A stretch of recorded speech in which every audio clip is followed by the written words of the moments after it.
မြောက် only ရဆိုတာဒါပဲစစရိုက်လိုက်တဲ့ပုံလေးတော်တော်မိုက်တယ်ကျွန်တော်တော်တော်ကြိုက်တယ်ပေါ့နော်ဆိုတော့ outfit လေးသွားလဲမယ်လဲပြီးတော့နောက်ထပ်တစ်နေရာကူးပြီးတော့ photo shoot လေးသွားလုပ်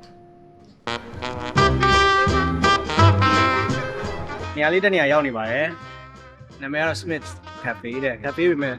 လက်ပုံရိုက်စရာနေရာအများကြီးရှိတယ်နီမိုခေါ်လာတာတော့ vintage vibe လေးပေါ့နော်ဆိုတော့အရှိုးကြည့်လိုက်မယ်ဘာရိုက်လို့ရတယ်ဆိုတာ okay ခဏလေးတော့မိုက်တယ်ဆိုတော့ဒီနေ့လည်းသွားရိုက်လိုက်အောင်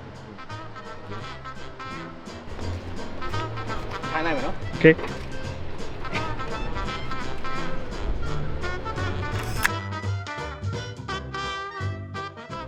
ညာလေးလည်းတော်တော်မိုက်တယ်ဒါပေမဲ့ဒီ outfit နဲ့တော့မလိုက်ဘူးဒါပေမဲ့အဲထဲမှာ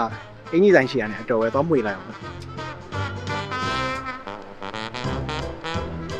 ဝါရကြတယ်နှွေးတွေမထူးလို့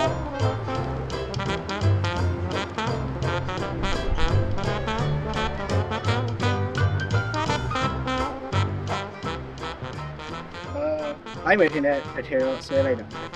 ဆိုတော့အခုမီလေးလည်းနည်းနည်းကြာပါလိမ့်ဆိုတော့